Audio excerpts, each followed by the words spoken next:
Welcome back to Good Morning Vail. We're all out there biking and hiking and enjoying the summer season, and our friends at Vail Mountain Rescue are there to help us out when we get in a tight spot, get in a pinch. And Dan is here this morning to give us a little update on the program, what you guys are up to this time of the year, and maybe later on here in a few minutes some recommendations about how to stay safe out there during the summer seasons. Glad to do both. Yeah.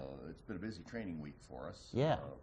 We did three fairly significant trainings. One was hoist training with our friends at the National Guard Army Aviation High Altitude Training Site, HATS.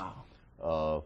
We're one of 4 teams in the state that's authorized to ride the cable, Okay. be lowered out of the helicopter and pulled back up. Wow. And this is something that requires an awful lot of training. You have to learn the helicopter crews. They have to learn you. There's a lot of hand and arm signaling going on because the radios really don't work when you're right under the helicopter. Okay. So we trained that pretty much all morning Friday. And that's just 8 of us plus 2 or 3 guys in command. That's a shot of a Black Hawk that's the crew chief sitting in the door. He's tied in. Don't worry about it. Okay. He's not going to fall out. Yeah, he looked like he's got a harness on and a big clip on the back, and he's clipped to the floor. Okay, so it's not a balancing act. And he manages the cable, getting people in and out of the helicopter, which is an art form.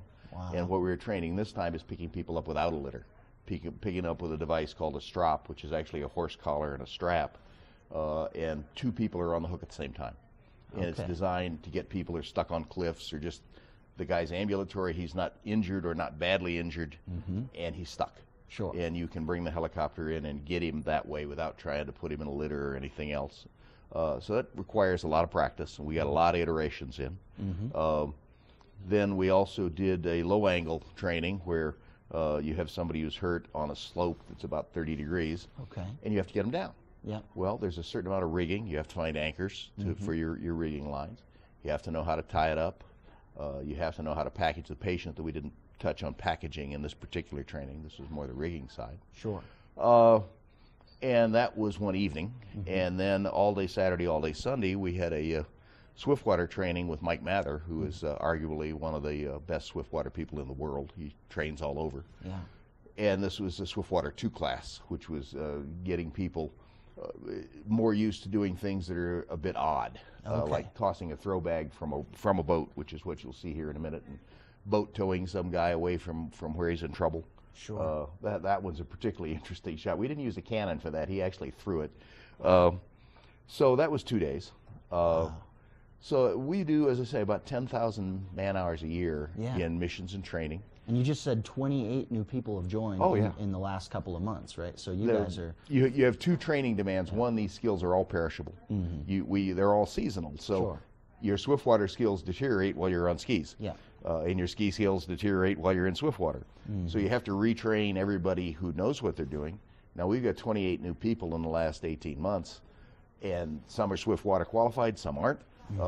We have to train them up to our standard.